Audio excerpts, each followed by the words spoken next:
0 minutes, 0 seconds. Karl Richter arrived at Korat Royal Thai Air Force Base in February of 1967. 20 years old.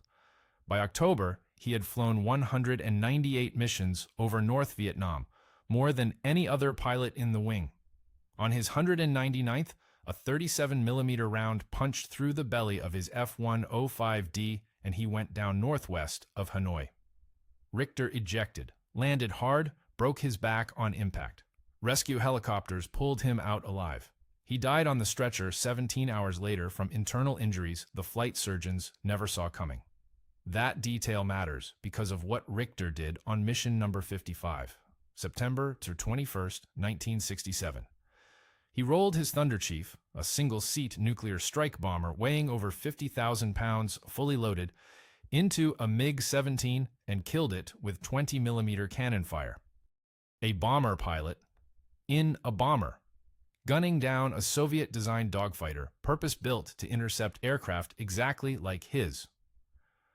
Richter's kill star sits on a fuselage panel now displayed at the National Museum of the United States Air Force in Dayton, Ohio. The paint has yellowed. The star hasn't. If Richter's name rings a bell, or if you flew Thuds, knew someone who did, or have a story that belongs in this conversation, drop it in the comments. A like and subscribe. Keep this channel digging through the records that don't make it into the textbooks. The panel is strange for a reason. The F-105 wasn't designed to fight other airplanes. Republic Aviation built it to carry a single Mark 28 thermonuclear bomb at Mach 2 into Soviet airspace, deliver it, and run. No radar gun sight optimized for air combat. No second engine for redundancy. The M-61 Vulcan cannon carried 580 rounds. Adequate for strafing, marginal for a dogfight. Everything about the Thunderchief said, ground attack. Wing loading sat around 115 pounds per square foot, heavier than any fighter in the theater. Turn radius at combat speed stretched past 4,000 feet. And yet, by the end of Rolling Thunder in 1968, F-105 pilots had claimed 27.5 MiG kills against 22 Thuds lost in air-to-air combat. A positive exchange ratio for a bomber. Marshal Michel, a Vietnam air combat historian and former F-15 pilot, put it bluntly in his study of the air war. The F-105 had no business surviving air combat over North Vietnam, much less winning it. The after-action reports from Korat and Takhli don't explain how. They just list the kills. The question is mechanical, not heroic.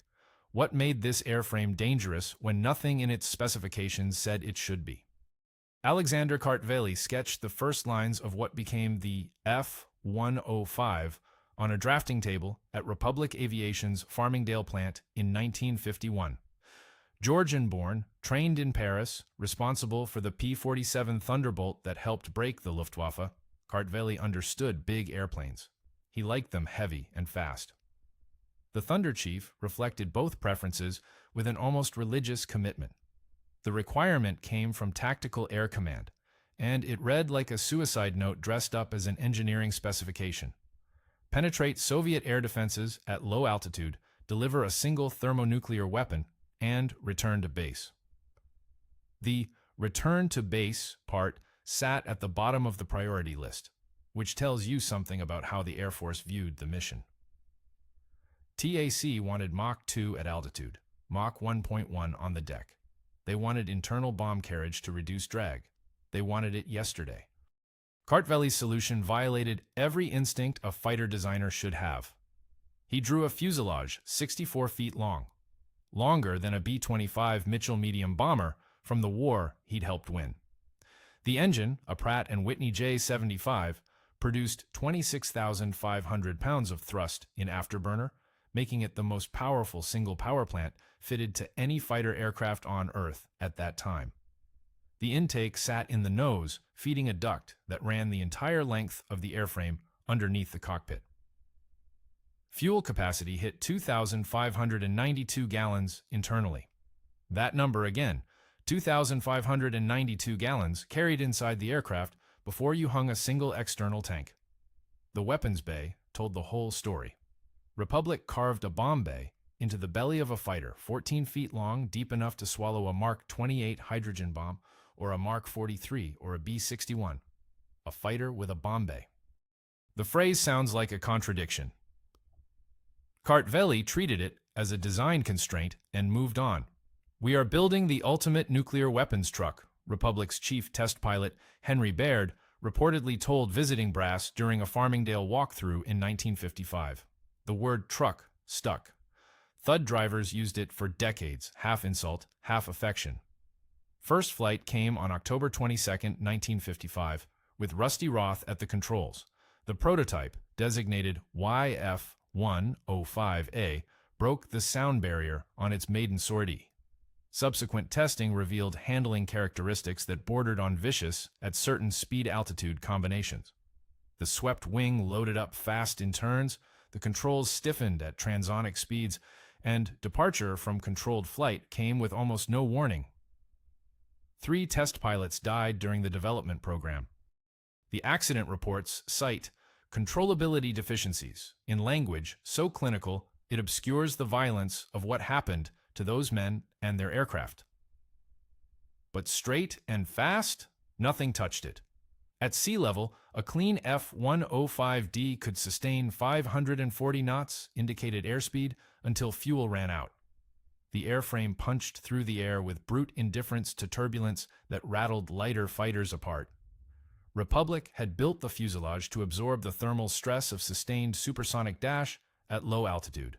Skin panels rated for temperatures that would soften the aluminum on an F-100. Pilots pulling off target at Mach 1.02 reported a cockpit vibration so deep it registered in the chest cavity, a low-frequency hum that came up through the seat and settled somewhere behind the sternum. None of this had anything to do with fighting MiGs. The wing, mid-mounted and swept at 45 degrees, optimized for speed at the expense of maneuverability. Aspect ratio of 3.2, stubby, thin, built to slice rather than lift. Roll rate at 400 knots topped out around 270 degrees per second, competitive with dedicated fighters. But sustained turn performance fell off a cliff above 4 Gs. The airframe could pull 7.33 Gs structurally. Aerodynamically, trying to hold more than 5 in a sustained turn bled energy so fast, the aircraft became a target within 2 rotations. Republic delivered 833 F-105Ds to the Air Force between 1960 and 1964. Every single one carried wiring for a nuclear weapon. Not one ever dropped a nuclear bomb in combat. Thud Ridge runs northwest from Hanoi like a spine, 35 miles of karst limestone rising to 4,000 feet. American pilots used it as a navigation reference. So did the Vietnamese People's Air Force. By mid-1966, VPAF ground controllers had cataloged the inbound strike routes so thoroughly they assigned them names. The approaches from the northwest became fixed corridors, predictable in timing, altitude, heading, and composition. 83% of all Rolling Thunder strike sorties against Route Package 6, the heavily defended zone surrounding Hanoi and Haiphong, fell to F-105 wings based at Korat and Takhli. 2 bases, 1 aircraft type, carrying the entire tactical bombing campaign against the most dangerous airspace on the planet. Each Thud hauled 6 750-pound bombs on the centerline and inboard pylons, plus 2 450-gallon external fuel tanks on the outboards. Combat weight pushed past 48,000 pounds. At that loading, the aircraft's thrust-to-weight ratio dropped below 0.55, worse than a loaded F-100, worse than anything the MiG-21 faced in training exercises. A Thunderchief carrying bombs turned like a city bus on wet pavement. The mission profiles made it worse. Strike packages launched from Thailand, tanked over Laos, crossed into North Vietnam at medium altitude, descended to the target area, and pulled off on predictable egress headings dictated by the threat array of SA-2 missile sites. Washington selected targets weekly, sometimes daily. The same bridges, the same rail yards, the same petroleum storage facilities, hit, repaired, hit again. According to a 7th Air Force tactical analysis from November 1966, 71% of strike missions against Hanoi area targets used one of 4 ingress corridors. 4. We are flying into a briefed ambush every afternoon, Colonel Jack Broughton wrote in his personal notes at Takhli. Broughton commanded the 355th Tactical Fighter Wing. He chose the word briefed deliberately. The pilots knew the routes, knew the defenses, knew the MiGs would be waiting. They went anyway because the frag order said go.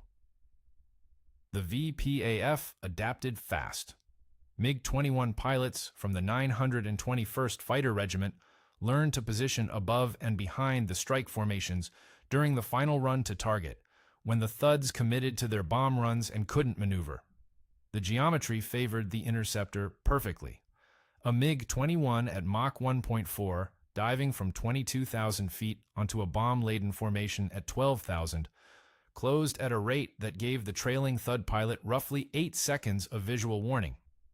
If the MiG driver fired an atoll heat seeker during that dive, the missile flight time shrank the reaction window to 4 seconds. Maybe 3. You can't jettison 6 bombs, 2 tanks, arm the cannon, and break into a defensive turn in 3 seconds. You can't do it in 8. Between April 1965 and November 1968, 334 F-105s went down over North Vietnam. Nearly 40% of the entire production run. SAMs and anti-aircraft artillery claimed most of them. MiGs accounted for 22. Given the tactical conditions, 22 is remarkably low. Something kept the number there. 14 minutes past 2 in the afternoon, June 5, 1967. Captain Larry Wiggins of the 354th Tactical Fighter Squadron pickled his bombs over the Bac Giang thermal power plant and pulled 5 Gs into a climbing left turn. His wingman called MiGs low, 7 o'clock.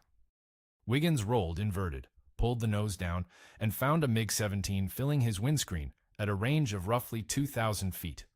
Closing nose on, both aircraft converging at a combined speed north of 900 knots. He squeezed the trigger for 1.2 seconds. The M-61 Vulcan spun up to 6,000 rounds per minute and put approximately 120 rounds of 20mm high-explosive incendiary into a volume of sky the MiG couldn't avoid. The Vietnamese fighter came apart in the air. Wiggins flew through the debris field. That gun. The F-4 Phantom didn't carry one. This single design choice, McDonnell's decision to rely entirely on missiles for the Navy's Fleet Defense Interceptor, later adopted wholesale by the Air Force, created the defining asymmetry of American air combat over North Vietnam. The Phantom carried 4 AIM-7 Sparrows and 4 AIM-9 Sidewinders. In theory, 8 shots, 8 kills. In the humidity and electronic noise of the Hanoi environment, Sparrow probability of kill dropped to roughly 8%. Sidewinders performed better, but demanded a rear aspect lock the pilot often couldn't achieve against a turning target. 4 crews routinely expended their entire missile loadout and hit nothing. The Thud had the Vulcan and nothing else for air-to-air work. No Sidewinders on the strike configuration. No Sparrows at all. The radar couldn't guide them. Just 580 rounds of M56 high-explosive incendiary fed through a hydraulically driven 6-barrel rotary cannon weighing 275 pounds, muzzle velocity of 3,400 feet per second. The ballistic solution demanded close range, under 2,000 feet for reliable hits against a maneuvering target. But at close range, with a 1-second burst placing 100 rounds into a cone roughly 30 feet wide, the mathematics turned brutal.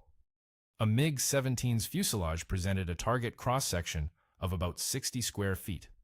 Even a quarter-second trigger pull at 1,500 feet put enough metal into that cross-section to sever a wing spar.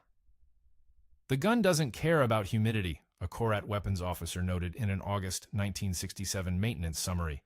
It cares about clean oil. The oil itself became a problem. Crew chiefs at Korat discovered during the 1966 monsoon season that standard MIL-L-7-8-0-8 lubricant attracted moisture and gummed the Vulcan's rotating mechanism in Thailand's saturated air. Spin-up time, the half-second delay between trigger pull and full firing rate, stretched unpredictably. Sometimes the gun fired at half speed. Sometimes it didn't fire at all. Staff Sergeant Raymond Delgado, a weapons troop with the 44th Tactical Fighter Squadron, started experimenting with locally sourced peanut oil as a supplemental lubricant on the bolt assembly and feed mechanism. It worked. Within weeks, crew chiefs across both Korat squadrons ran an informal barter network with nearby villages, trading commissary goods for cold-pressed peanut oil carried onto the flight line in repurposed hydraulic fluid containers. The practice never appeared in any official maintenance log. It showed up in personal letters and oral histories decades later. The records don't say whether Takhli ran the same system. Wiggins scored his kill with a gun that somebody probably lubricated with cooking oil that morning. The VPAF had no equivalent problem. MiG-17s carried two 23mm and one 37mm cannon. Simple, mechanically reliable, brutal at close range, but slow firing. 70 rounds combined per second against the Vulcan's 100. The MiG-21 carried a single twin-barrel GSH-23 with 200 rounds. Adequate for a snapshot pass, marginal for a sustained engagement. So, what did this mean tactically? A Thud pilot who survived the initial MiG attack, who jettisoned ordnance and got the nose around, entered close combat with the highest volume airborne weapon system in Southeast Asia. The F-4 driver, who survived the same attack, entered close combat with nothing. Bare hands and a radar scope. Phantom crews had to extend, reposition, and attempt another missile shot from distance. Thud pilots closed and killed. Between 1965 and 1968, F-105 pilots claimed all 27.5 of their aerial victories with the M-61. Every single one a gun kill, not a single missile was involved because no missiles were carried. The limitation became the advantage. Nobody at Republic planned it that way. Murphy Jones had the MiG-17 at his 2 o'clock co-altitude, closing to gun range, and he turned into it. June 29, 1966, Jones flew with the 354th Tactical Fighter Squadron out of Takhli, inbound to the Hanoi Petroleum Storage Complex. His flight had already pickled ordnance when two MiG-17s dropped out of a cloud deck at 8,000 feet. The lead MiG committed to Jones's wingman. The second came for Jones.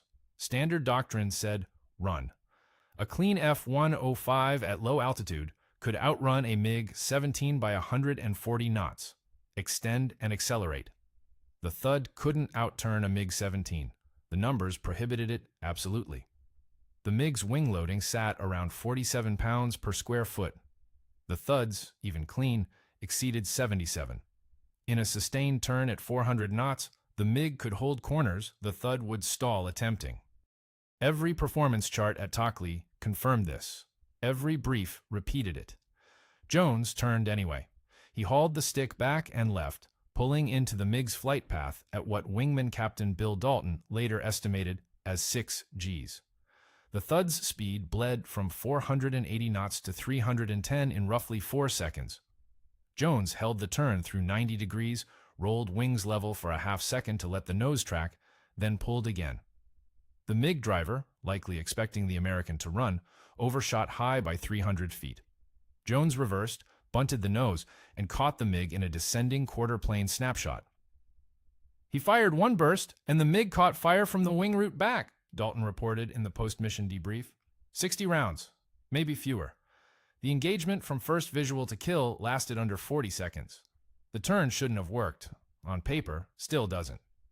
But Jones exploited something the performance charts couldn't capture: the Thud's roll rate.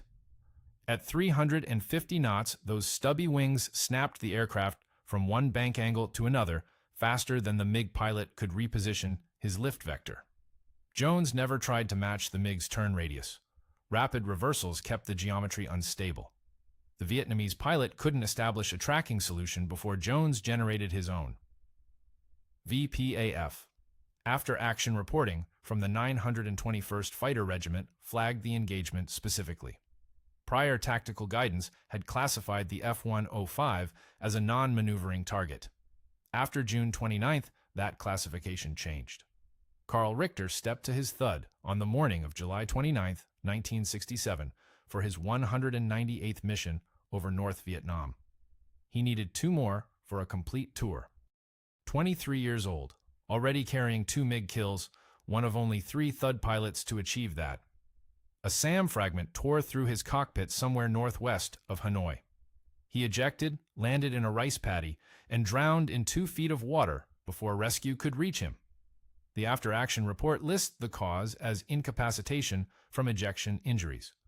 Sources conflict on whether he lost consciousness from the blast or the seat. 2 missions short. 27.5 confirmed aerial victories against 22 losses to MiGs. 1.25 to 1. The ratio looks modest, but every F-105 that killed a MiG did so while performing a completely different job. These aircraft launched as bombers. They carried no air-to-air missiles. Their pilots trained primarily for nuclear delivery and conventional strike, not dogfighting. The air-to-air encounters happened because MiGs attacked them, not because they went hunting. Find another aircraft in Cold War history that managed that. The B-52 didn't, the A-6 didn't, the F-111 didn't, the British Vulcan, the French Mirage 4, strike platforms built to penetrate defended airspace, same as the Thud. None of them compiled an air-to-air record because none of them could fight back.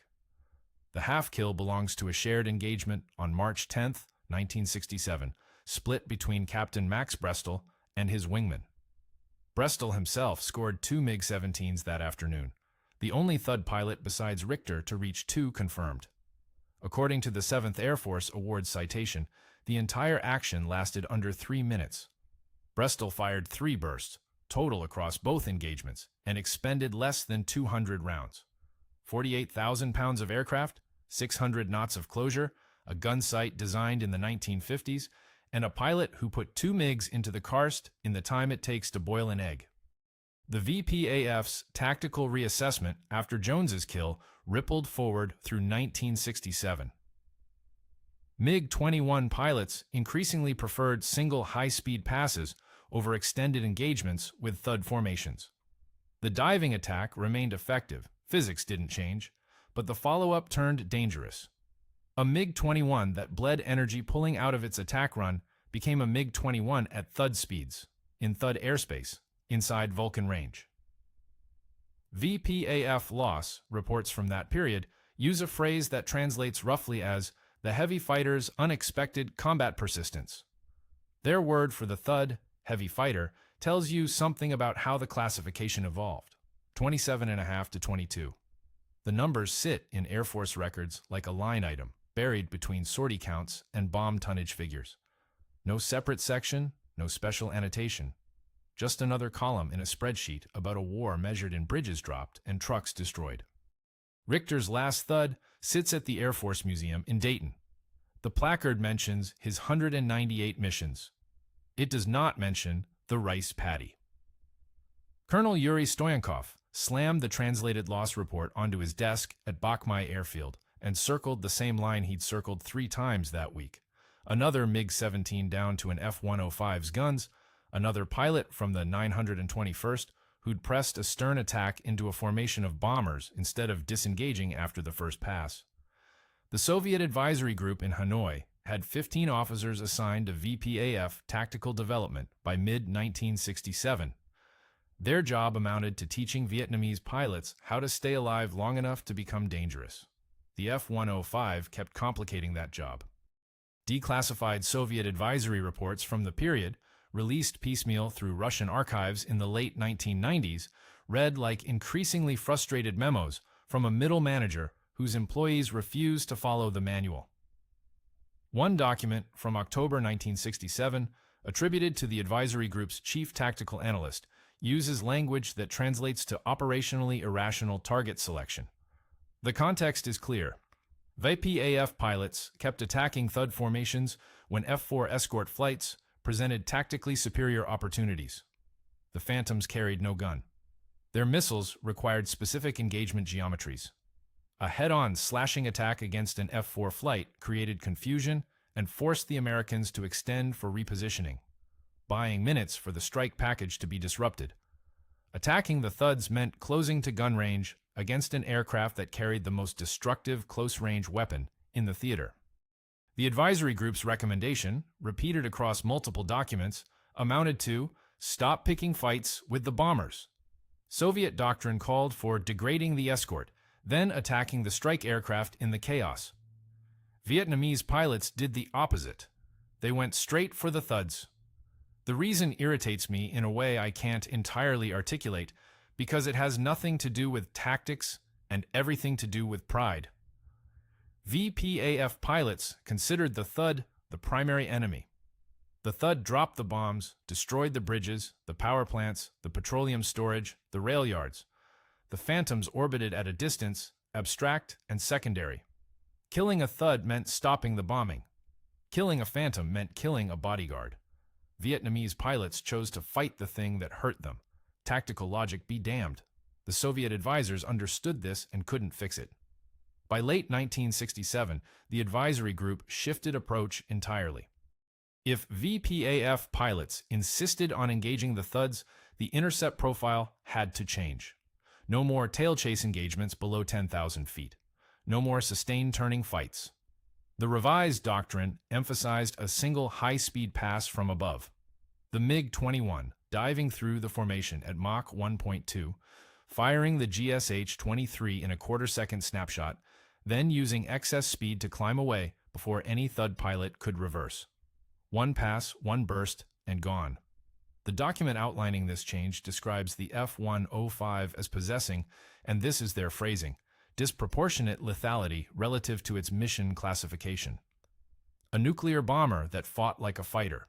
They couldn't reconcile it with existing categories, so they built a new intercept doctrine around avoiding what the aircraft could do at close range. April 19, 1967. Major Leo Thorsness of the 357th Tactical Fighter Squadron out of Takhli flew what became the most decorated single Thud mission of the war. His wingman took a hit during a wild weasel suppression run northwest of Hanoi. Thorsness stayed. He shot down one MiG-17, damaged another, drove off a third making a pass on the downed wingman's parachute, then flew back into the SAM envelope to provide cover for the rescue helicopter. His fuel state dropped below recovery minimums. He made Takhli on fumes. The crew chief reported less than 300 pounds remaining in the tanks, enough for roughly 90 seconds of flight. Thorsness received the Medal of Honor. 11 days later, a MiG-21 caught him over Route Package 6. He ejected and spent 6 years in Hanoi. 90 seconds of fuel. A man who'd just killed a MiG, saved a wingman's life, and held off an Air Force, sitting in a cockpit with less gas than you'd put in a lawnmower. The Soviets filed their revised doctrine the same month Thorsness went down. The timing tells you who won that argument. 833. Republic Aviation built that many F-105s across all variants. 395 fell over Southeast Asia. Combat losses, operational accidents, SAMs, AAAs, MiGs, mechanical failure, pilot error. Nearly half the entire production run, gone. No other Century Series fighter absorbed that kind of attrition. The F-100 lost 198. The F-4, with 10 times the production numbers, lost 445. The Thud bled at a rate that should have killed the program outright, and it kept flying because nothing else could do what it did. You don't retire an aircraft that drops 80% of the Air Force's ordnance in Route Package 6. The airframe Republic delivered exceeded every structural requirement the Air Force originally specified, by a factor the engineering team called obscene in internal correspondence. Wing spar margins 40% above spec. Fuselage longerons rated for 12 Gs when the pilot would black out at 9. Kartvelli's team built a nuclear penetrator meant to survive a shockwave from its own weapon, and that over-engineering translated directly into an aircraft that absorbed battle damage other fighters couldn't. Thuds came home with 3 feet of wing missing. Some landed with hydraulic lines severed and flight controls locked to manual reversion, or with holes in the fuselage you could put your arm through. The maintenance crews at Korat and Takhli called them the cockroach, not affectionately, but accurately. A sergeant named Wilson from the 354th Maintenance Squadron described patching one aircraft that had taken a 37mm round through the engine bay without losing thrust. "We couldn't figure out what it missed," he told a Stars and Stripes reporter. "Best we could tell, it missed everything." The round entered below the vertical stabilizer and exited through the belly, threading between fuel lines, hydraulic actuators, and the afterburner casing. The records don't say whether that aircraft flew again. 23 years after Thorsness ejected over Route Package 6, the Berlin Wall came down. Soviet air defense doctrine, the integrated SAM belts, the GCI directed intercepts, the layered fighter screen, the mobile AAA batteries had been designed to stop exactly the kind of low-altitude nuclear penetration the Thud practiced every day over North Vietnam. American pilots mapped those defenses with their bodies. The electronic warfare data collected by Wild Weasel Thuds fed directly into the suppression tactics that neutralized Iraqi air defenses in 43 hours during Desert Storm. General Chuck Horner, who planned that air campaign, flew Thuds out of Korat in 1967. So did 14 other officers who held senior planning positions during the Gulf War. Route Package 6 produced the doctrine that governed the next air war. 833 built, 395 lost, 27.5 MiGs killed by a bomber, one aircraft that fought the wrong war exactly right,